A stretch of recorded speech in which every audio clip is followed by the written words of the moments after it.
Welcome to The Explainer. I'm really glad you're joining me today because we're going to look at something truly fascinating. Take just a second and settle in. Think about the stories you absolutely love. The ones that really pull at your heartstrings and make you feel something deep. Well, today, we're exploring an incredibly powerful, almost invisible technique that writers use to craft those exact feelings. We're going to see how the weather and the natural world in a story aren't just background decorations. They're actually profound mirrors reflecting human emotion. Okay, let's dive into this. Have you ever watched a sad movie, maybe a really heartbreaking farewell scene, and noticed that right at the emotional climax, the sky suddenly becomes dark and rainy? The characters are crying, and the clouds just open up right on cue. It happens all the time, right? It's a super common cinematic experience. You see it, you definitely feel it, but you might not always stop to think about why the director chose to do that. Now let's flip that scenario around completely. Think about a classic love story where the sun shines brightly right as the couple finally kisses. All that tension and drama builds up, they finally get together, and suddenly, bam, the clouds part, the gloom fades, and this warm, brilliant light washes over the scene. Well, it turns out this isn't just a coincidence. It's definitely not an accident of the filming schedule. This is a highly intentional, really clever writing tool that's been used for centuries, and it goes by the name of the pathetic fallacy. So, moving on to our first section, decoding pathetic fallacy and stripping away that intimidating name. Because, let's be real, the term pathetic fallacy sounds incredibly formal, doesn't it? It sounds like something straight out of a dusty university lecture hall. But we shouldn't let that intimidate us. At its core, it's actually very simple. It is just the act of giving human emotions to nature, weather, or objects. That's the whole shebang right there. Writers use this tool to make you feel exactly what the character is feeling, without clumsily stating it outright. So instead of a character just standing there saying, "I am very sad," the entire world around them becomes sad.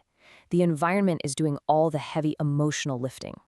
Now, what's really interesting about this slide is the actual breakdown of the words themselves. Today, when we hear the word pathetic, it usually sounds like an insult, right? But historically, it actually comes from an old word that simply means emotion. Then you add fallacy, which means a false idea, and you get this really fascinating literal translation. Put them together, and pathetic fallacy is just the false idea that nature has human emotions. It's a trick of the mind, and we willingly play along with it because it just feels so emotionally true to us. Which brings us to our next section, a mirror for the mind, looking at the emotional weather of literature. This is where the magic really happens. If you remember one thing, make it this core metaphor. The outside world acts as a mirror for the character's inside heart. What happens in the atmosphere is a direct reflection of what's happening in the soul. To really cement this, just think about the media we consume every single day. When there's danger in a scary movie, we don't just see the villain. We hear this dark, howling wind, and we see sudden flashes of lightning illuminating the shadows. It instantly tells our nervous system that danger is lurking. Or if a character is heartbroken, you can almost guarantee it's going to start pouring rain. The weather mimics the tears on the character's face. It's literally as if the sky itself is crying with them. And on the flip side, when a hero wins a hard-fought victory, we get clear blue skies and warm, gentle sunshine. It perfectly matches the pure cheerfulness of that triumphant moment. But it's not always just about simple sadness or basic happiness. Nature can also reflect highly complex mental states. Things like madness or deep, disorienting confusion. When a character's mind starts to break down, the weather in the story often starts to break down right alongside it. It becomes chaotic, unpredictable, and really dangerous. And honestly, there is probably no better illustration of this than Shakespeare's famous play, King Lear. As the old king goes completely insane, his descent into madness doesn't just happen on a mild, cloudy afternoon. No way. It happens during a terrifying, violent thunderstorm. The stormy weather perfectly matches his stormy, tormented mind. The sheer violence of the thunder and lightning is the literal externalization of the king's broken, chaotic psychology.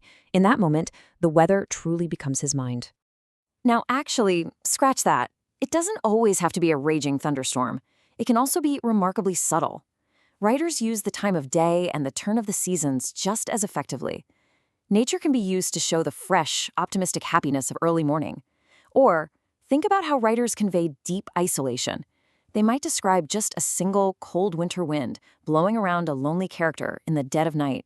Just hearing that description kind of makes you feel the chill of their loneliness, doesn't it? The outside environment flawlessly maps to that internal isolation. All right, let's move into our final section, why this trick works and how it connects our feelings to the world. So we've seen how it's done, but let's take a second to understand the ultimate purpose of this literary device. Why do writers rely on this time and time again across centuries of storytelling?